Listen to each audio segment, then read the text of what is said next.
Comenzamos con la parte de cáncer infantil. Bueno, en muchos países el cáncer es la segunda causa de muerte en niños. Ok, felizmente en los últimos años hemos tenido desarrollo en todo sentido en los tratamientos relacionados al cáncer. Ha evolucionado la radioterapia, la medicina oncológica, la cirugía oncológica y obviamente hemos tenido reducciones en la mortalidad y específicamente y ahora los pacientes viven más, por así decirlo. Esto también ha pasado en los niños específicamente. Algo que acotar en los niños es que el niño no es un adulto pequeño. El niño tiene sus particularidades, tiene sus expresiones clínicas, específicamente sus signos, sus síntomas propios en sí, que lo hacen diferente al adulto. No podemos nosotros, se podría decir, traspolar la sintomatología de los adultos en los niños. Y lógicamente, lo interesante de esto y la reflexión que tenemos, que todavía el cáncer infantil todavía sigue siendo una deuda para la salud pública. Todavía existen muy pocos oncólogos pediatras, creo que son alrededor de 30 en el Perú, y la mayoría de los oncólogos pediatras están en Lima. Entonces, prácticamente en la región Lambayeque, en las regiones aledañas, creo que Arequipa tiene un oncólogo pediatras, Trujillo por ahí uno, y después en todo el Perú ya no tenemos más, todos se centran en Lima. Entonces, sigue siendo una deuda para la salud pública, la oncología pediátrica. Lo interesante del cáncer infantil es que no se puede prevenir. Entonces, no hay factores de riesgo asociados de los niños. Los niños no fuman, los niños no toman, los niños no se contagian de Helicobacter o de BPH y otras cosas más. Específicamente, mucho del origen de estas enfermedades tiene que ver con alteraciones genéticas en sí. Y lo que podemos hacer nosotros es, como se dice, detectar los síntomas a tiempo. Esa es nuestra responsabilidad como personal de la salud. Ahora, epidemiológicamente, del 0 a 19 años a nivel mundo, el cáncer más frecuente es la leucemia específicamente y el más mortal también es la leucemia. Entonces, a nivel mundo, de 0 a 19 años, la leucemia es el cáncer más frecuente y el cáncer más mortal, seguido de los tumores cerebrales y después tenemos los linfomas. A nivel regiones específicamente, tenemos que específicamente Asia Central es donde más se diagnostica cáncer infantil, específicamente seguido de el Asia del Sur, por así decirlo, sureste asiático, ¿ok? El este de África y Sudamérica, ¿no? Por acá nosotros estamos en quinto lugar en frecuencia de diagnóstico de cáncer. Por acá, los países o a nivel de Latinoamérica y el Caribe, ¿cuáles son los cánceres más frecuentes? Las leucemias, igual que a nivel mundo, la leucemia sigue siendo el cáncer más frecuente en los niños. Aquí ya cambia un poquito, tumores testiculares, tumores cerebrales, y miren, la mortalidad de la leucemia sigue siendo más o menos un 20 a 30%, que quiere decir que un 70% de los niños o los jóvenes que se diagnostican de leucemia pueden salvarse, específicamente si los detectamos a tiempo y si identificamos los signos y síntomas a tiempo.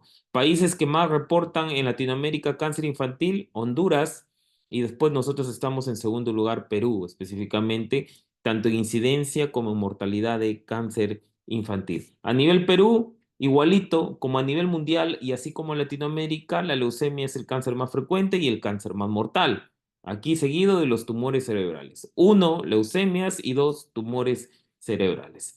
Y algo que tener en cuenta, como les dije, que en Perú específicamente, la mayoría de los pacientes los diagnosticamos en etapas 3, 4, un 70% de ellos. Y específicamente este retraso en el diagnóstico perjudica, ¿por qué? Porque al encontrarlos en etapas avanzadas, en muchos casos no los podemos curar y simplemente lo que intentamos hacer es que el niño viva el mayor tiempo posible. En los factores de riesgo, como les dije, se desconocen las causas, no hay factores de riesgo asociados específicos, pero por ahí sí sabemos que algunas mutaciones genéticas, algunas enfermedades genéticas como el síndrome de Down, Klinefelter y otros están asociados con la aparición de algunos tipos de tumores en sí. Ahora, algo claro y lo que debemos y lo que nos debemos de llevar de esta charla es los signos y síntomas generales y tempranos. Entonces, ¿de qué síntomas estamos hablando? Signos. Aquel niño que tiene fiebre por más de 7 días sin causa desconocida, hay que sospechar que algo mal esté pasando. Dolor de cabeza persistente, progresivo, que lo despierte al niño por las noches y que se acompañe de vómitos, hay que tomarlo en cuenta porque un tumor cerebral puede estar por ahí. Dolores óseos moderados a severos, generalmente se quejan de dolor óseo los niños, dolor de músculos, dolor de piernas, eso puede ser un signo o un síntoma de una leucemia y específicamente petequias, moretones o sangrado en las encías cuando se lavan los dientes también es un signo de alarma. Palidez, obviamente, perdón, relacionado con la anemia, ¿ok? Ojo blanco, leucocoria, retinoblastoma, estrabismo también puede ser, los ganglios, las adenopatías, específicamente relacionado con los linfomas, miren acá estas tremendas adenopatías específicamente, y de repente la proctosis o ojo saltado, como se dice, puede ser un signo de algún tumor ocular como un retinoblastoma. ¿Qué más podemos tener? Podemos tener convulsiones, específicamente dolor de cabeza, aumento del volumen del perímetro abdominal. De repente en algunos niños tenemos un aumento de volumen de una extremidad específicamente, puede estar relacionado con los sarcomas de partes blandas, aumento de volumen del testículo también, los tumores de células germinales. Entonces, todos ellos son síntomas que pueden ir asociados a la aparición de un cáncer infantil. Signos de sospecha de leucemia. Habíamos visto que la leucemia es la reina de todos los cánceres infantiles y obviamente fiebre por más de 7 días, palidez de piel, mucosas, petequias, equimosis, sangrado en las encías, por ahí espatoesplenomegalia, adenopatías generalizadas, son signos específicos de que podríamos estar sospechando una leucemia. Aquel niño que tenga eso, sospechemos eso, un hemograma simple nos podría orientar a lo que nos estamos enfrentando, por así decirlo, a lo que nos vamos a enfrentar. Otro que es común específicamente son los linfomas, niño con fiebre mayor a 7 días, con la aparición de ganglios específicamente a nivel del cuello, las axilas o de repente tos, sudoración profusa, específicamente baja de peso. Todo esto está relacionado con la aparición de un linfoma. Son signos y síntomas de un síndrome linfoproliferativo. Tumores cerebrales, habíamos dicho que son la segunda causa de incidencia y causa de muerte a nivel mundial de cáncer infantil. Dolor de cabeza, cefalea de intensidad progresiva que despierta al niño por las noches, que más allá puede causar náuseas, puede causar vómitos explosivos cuando hay hipertensión endocraniana, convulsiones, entonces debemos sospechar de que algo mal está pasando específicamente. ¿Qué más? Sospecha de hepatoblastoma, por así decirlo, o tumor de Wilms, perdón. Entonces, la aparición de aumento del perímetro abdominal en un niño de 2 o 3 años, por así decirlo, que cuando dolor abdominal le sacamos la tomografía, podemos ver un tumor de predominio de riñón, ese es un tumor de Wilms específicamente. Los tumores óseos o los sarcomas específicamente son tumores que generalmente se dan en las extremidades, los huesos largos de las extremidades generalmente dan en las piernitas, ya sea en las epífisis, perdón, en las epífisis distales del fémur o la epífisis proximal de la tibia, específicamente son tumores que ocurren, ¿ok? Que debutan con dolor específicamente, tienen dolor progresivo y de un momento a otro a veces hacen fracturas patológicas. Entonces, eso es una sospecha de un osteosarcoma. Y los sarcomas de partes blandas, todo aumento de volumen de alguna extremidad, de un músculo, de una parte de la pierna, de los brazos o en el tronco, también de aumento progresivo en el tiempo asociado a dolor, debemos sospechar también de un sarcoma de partes blandas. Entonces, los hepatoblastomas también es igual, aumento del perímetro abdominal en un niño, ecografía y nos evidenciamos un tumor de este tamaño, ¿no? Entonces son tumores específicamente que la idea es detectarlos temprano porque eso es lo que nos diferencia entre la vida y la muerte de un niño. Específicamente, lo que nos corresponde a nosotros como profesionales de la salud es identificar los signos y síntomas tempranos y obviamente hacer la referencia a los hospitales de más complejidad donde tratan cáncer, ¿no? Aquí en Perú, INEN, Hospital del Niño, en el hospital regional hemos comenzado a tratar algunos cánceres, algunas leucemias, algunos linfomas en niños. Nuestros hematólogos los están tratando y poco a poco la idea es descentralizar la atención oncológica pediátrica en nuestro país. Entonces, esto de acá es lo que corresponde a la parte de cáncer infantil Y la otra clase que tengo por acá es la clase de linfomas, que también es una clase corta porque hablo de los linfomas en general. Entonces por acá tenemos. Entonces los linfomas. Entonces, ¿qué son los linfomas? Como conversaba con mi grupo de rotación, específicamente los linfomas son las neoplasias del tejido linfoide específicamente, ¿ok? Toda neoplasia de tejido linfoide o linfático. Y tejido linfoide o linfático lo encontramos en varias partes de nuestro cuerpo. Mayormente lo encontramos en las ganglios específicamente, ¿no? Pero también lo encontramos en el timo, lo encontramos en el vaso, lo encontramos en la placa de Peyer's del intestino, en el hueso, en el tejido cerebral, por todos lados donde haya específicamente tejido linfoide linfático, puede aparecer un linfoma en sí, pero generalmente más aparecen a partir de los ganglios en sí.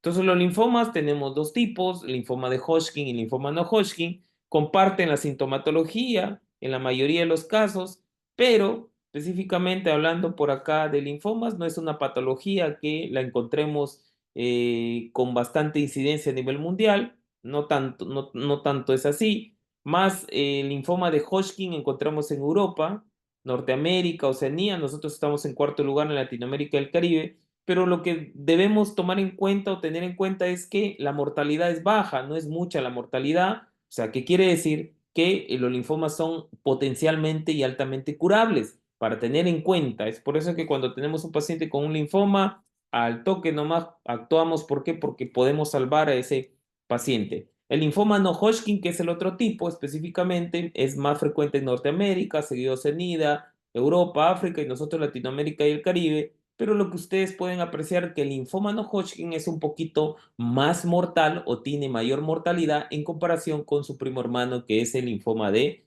Hodgkin. Ahora, países que más reportan linfoma no Hodgkin, nosotros los peruanos, reportamos bastante linfoma no Hodgkin y nuestra mortalidad en relación a esta enfermedad está alrededor de un 40 a un 45%, o sea, de 10 pacientes con linfoma no Hodgkin en Perú, 4 terminan falleciendo por la enfermedad. Y muchas veces es porque los encontramos en etapas avanzadas en sí.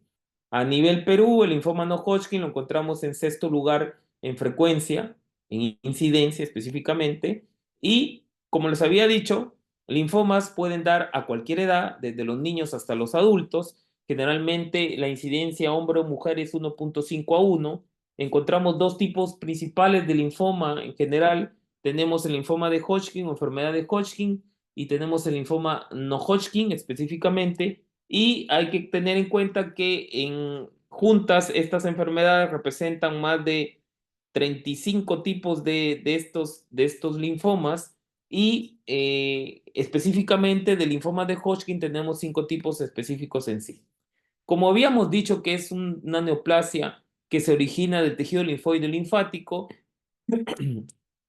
forma parte del tejido linfoide linfático las células linfoides, específicamente los linfocitos, que nacen en la médula ósea. Entonces tenemos linfomas de origen tipo B, que representan el 80-85%, linfomas de células T, y también tenemos linfomas de células natural killer en sí. Y como factores etiológicos, la edad, específicamente todo cáncer, la edad es un factor de riesgo. Mientras más edad tengamos, puede ser predisposición para aparición de cualquier tipo de cáncer. Hablando específicamente de linfomas, el virus de Epstein-Barr está relacionado con linfomas de Burkitt, ¿ok? El virus de la hepatitis B y C también por ahí se relaciona con algún tipo de linfoma. El VIH, los estados de inmunosupresión pueden predisponer a la aparición de múltiples tipos de cáncer. El Helicobacter pylori causa el famoso linfoma tipo mal gástrico y obviamente la parte de antecedentes genéticos, la radioterapia de la antigüedad, como les expliqué en algún momento en la clase pasada, también podría ocasionar a la largo en el tiempo la aparición de un tipo de esta neoplasia. De origen B, varios tipos, de origen T y el linfoma no Hodgkin, el linfoma de Hodgkin que está aparte en sí, ¿no? En la clínica, generalmente prima el síndrome linfoproliferativo. El paciente llega aquejándose de la aparición de adenopatías de ganglios, por ahí se acompaña sudoración profusa, sensación de alza térmica o fiebre cuantificada, falta de apetito, pérdida de peso, y dependiendo la extensión de la enfermedad, qué tan avanzada está la enfermedad, podemos tener dolores de cabeza, podemos tener cansancio inusual cuando se acompaña de anemia, podemos tener pruritos, sarpullido específicamente cuando tenemos linfomas relacionados a piel y obviamente como los ganglios no solamente los encontramos en el cuello, en las axilas, sino también tenemos ganglios en el mediastino. A veces los ganglios mediastinales crecen tanto que causan disnea específicamente o sensación de falta de aire.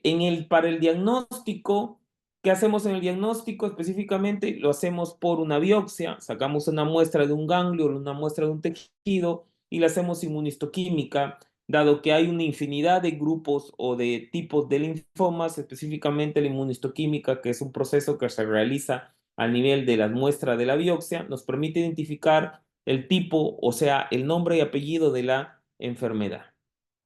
Para el estadiaje, una vez que tenemos ya diagnosticado el cáncer, lo que pedimos es para el estadiaje las tomografías de tórax, abdomen, pelvis, cuello, dependiendo de dónde encontremos ganglios. Y como habíamos dicho que los linfomas nacen de los linfocitos, específicamente también debemos explorar la médula ósea, ¿ok?